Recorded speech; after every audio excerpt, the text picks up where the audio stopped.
저 말인가요? 내 이름은 종타쿠 오덕이죠. 우리 종대 여러분, 오늘 하루 어떠셨나요? 오늘은 인기 애니메이션 귀멸의 칼날에 나오는 네이지코의 몸속에 유튜브 종타쿠가 들어간다면 어떻게 될지 대한 가상 시나리오 3부입니다. 이 영상에는 원작의 스포일러와 개인적인 견해가 있으니 그 점 유의하시길 바랍니다. 大丈夫ですか? 그럼 시작해볼까요? 저번 영상에서는 내육화된 종타쿠가 제니츠 이노스케를 만나고 나타고 산에 들어가 하요노 루이를 대체한 후 귀할 때 인정을 받는 것까지 전개했었죠. 저번 영상을 보자 힘들은 보고 오신 게 이 영상을 이해하고 즐긴 대수라니 보고 온 거 추천드리고요.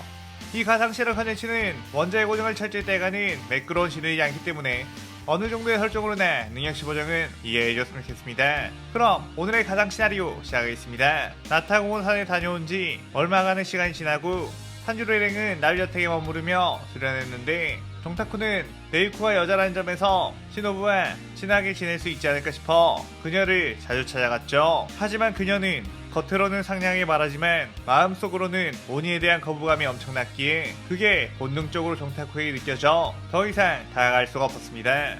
그런 중 시노부는 탄지로 일행에게 무한열차에 지원을 가라는 임무를 부여했고 탄지로 일행은 강해진 자신들을 시험해볼 수 있다는 생각에 설레는 마음으로 무한열차로 출발했죠. 무한열차에 들어가자 쿄조로의 시원한 도시락 먹방을 보게 되었는데 쿄조로는 탄지로 일행을 알아보고 격하게 반겨줬습니다.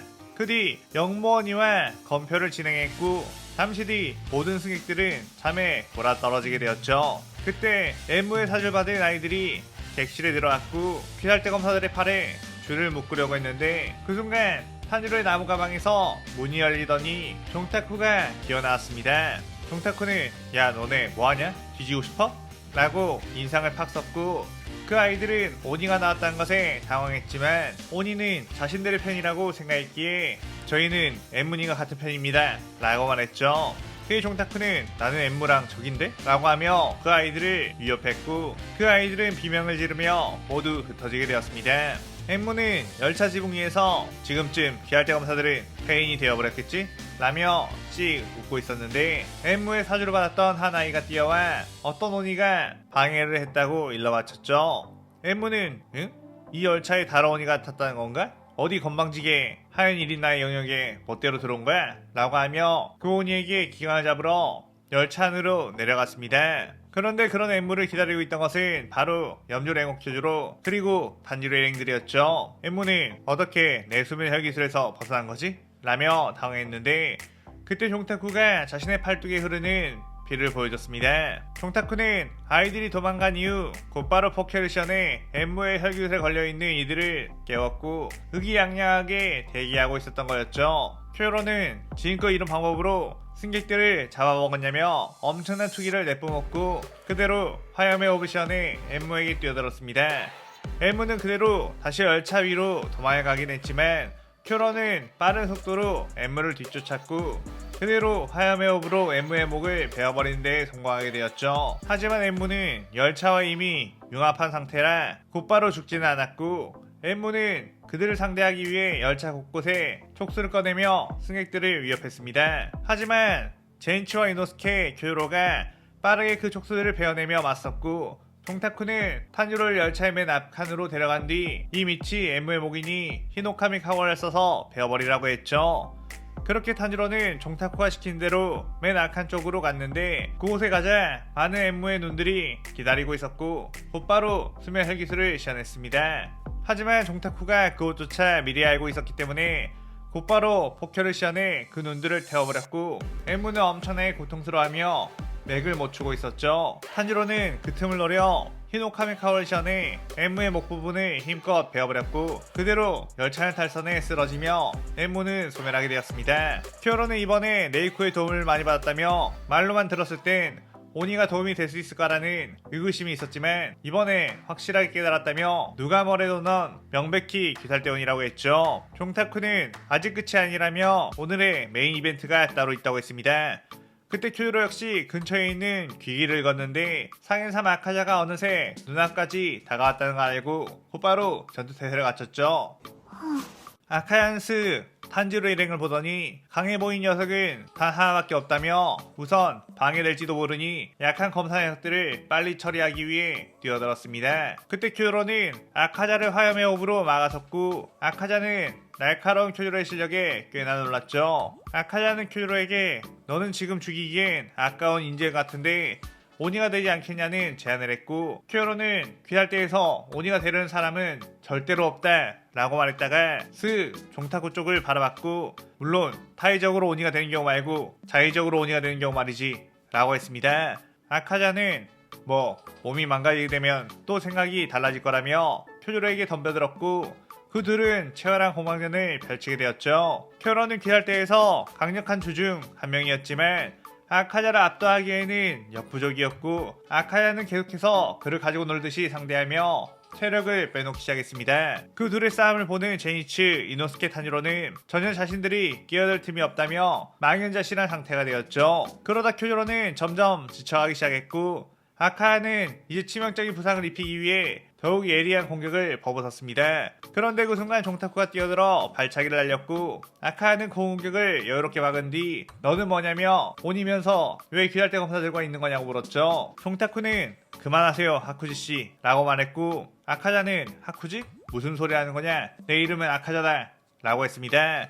종타쿠는 아니에요. 당신의 원래 이름은 하쿠지 코유키라는 이름 기억나세요? 라고 물었고 아카자는 자꾸 아까부터 무슨 소리를 하느냐며 한 번만 더 이상한 소리 했다간 날려버리겠다고 했죠. 그의 종타쿠는 당신은 나를 공개할 수 없어요. 당신은 지금껏 여자를 한 번도 죽이지 못했죠. 그 이유는 바로 당신이 하쿠지고 인간 시절의 코유키를 지키지 못했다는 죄책감에서 그런 거예요 라고 했습니다. 아카야는 이런 처음 본 오니가 어떻게 자신이 여자를 죽이지 않을 걸 아는지 깜짝 놀랐고 이 녀석 정체가 뭐냐고 물었죠. 종타쿠는 나는 코유키의 환생이에요. 나는 당신의 인간 시절의 모든 걸 기억하고 있답니다 라고 했습니다. 아카야는 항상 약한 인간들을 볼 때마다 차오르는 분노와 젊은 여자들을 볼 때마다 느껴지던 슬픈 감정이 무엇 때문에 그러는 건지 궁금했는데 자신의 인간 시절의 기억을 아무리 떠올리려고 해도 떠오르지 않았기에 포기를 한 상태였었죠. 그런데 방금 전 코요키라는 이름과 하쿠지라는 이름을 듣자 머리가 깨일 듯이 아팠고 안개에 뒤덮여 있는 어떤 기억이 생각날 듯 말 듯 했었습니다. 종타쿠는 당신은 지금 무잔에 의해 기억이 삭제된 상태 혹시 나를 믿어준다면 당신의 기억을 되찾아주겠다고 했죠. 아카야는 허튼 수작 부리지 마라며 호공에 손을 뿌리쳤는데 종타쿠는 하쿠지의 인간 시절의 이야기를 하기 시작했습니다. 어린 시절 아빠의 병간호를 위해 소매치기를 했더니 그 일을 계기로 아빠는 자식이 짐이 되고 싶지 않다며 스스로 목숨을 끊었더니 그 이후 케이조를 만나 두드려 맞고 케이조의 도장에 들어가게 된 일, 그리고 케이조의 딸인 코유키를 만나 코유키의 병간호를 하며 성장했던 일, 그 후 세월이 지나 코유키와 결혼을 약속했지만 케이조와 코유키가 독살당해 죽었던 일, 그리고 그 일로 인해 하쿠지가 이웃 도정의 인간들을 몰살시켜버렸던 일에 대해서 전부 이야기를 해줬고 사실 그 독약은 무장이 타놓은 것 그리고 일부러 하쿠지를 강하게 만들기 위해 기억을 지웠던 것이라며 교묘하게 거짓도 섞어 말했죠. 종타쿠는 아카자의 과거를 알고 있고 아카자를 자신의 편으로 끌어들이기만 한다면 엄청난 전투력이 되기에 코유키의 전생인 척 했던 거였습니다. 아카야는 군데군데 기억의 조각들이 조금씩 맞춰졌고 아카자의 과거를 들은 모든 이들은 숙연한 분위기로 잠자코 있었죠. 아카야는 자신의 기억이 돌아오려고 할 때 무장의 저주가 난입해 고통스러워했는데 종타쿠는 그런 아카자에게 다가가 이 약을 맞게 되면 무장의 저주를 없애고 당신의 기억이 돌아올지도 모른다고 했습니다.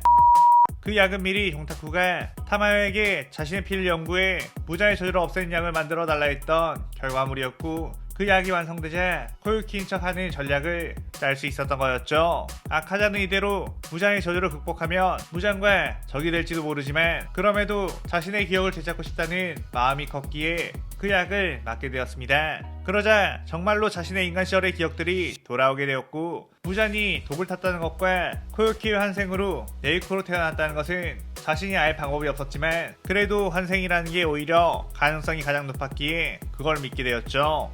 종타쿠는 쿄조로에게 앞으로 아카자는 우리 귀할 때를 도와 무장을 퇴치하는 데에 힘이 되어줄 거라며 더 이상 서로 싸우지 않았으면 좋겠다고 했습니다. 쿄조로는 냉철하게 생각해봤을 때 아카자와 자신이 계속해서 싸운다면 분명 자신이 죽었을 테고 상현우 오니가 같은 편이 된다면 확실히 무잔을 대체하는 데 도움이 될 거란 생각에 순순히 종타쿠의 말을 따르게 되었죠. 종타쿠는 아카자에게 이제 하쿠지씨가 해줘야 할 일이 있다고 했고 아카야는 고요키리가 부탁하는 거라면 그 무엇이든 다 들어주겠다고 했습니다. 종타쿠는 지금부터 저에게 당신의 모습을 알려주고 저를 강하게 만들어주세요 라고 말하며 이 시나리오 3부가 끝이 나게 되죠. 이번 3부가 나올 때까지 좀 오래 걸렸네요. 다름이 아니고 서울에 있는 병원에 또 갔다 오면서 며칠간 작업을 하지 못했습니다. 검사 결과는 뭐 그리 희망적이지 않았네요.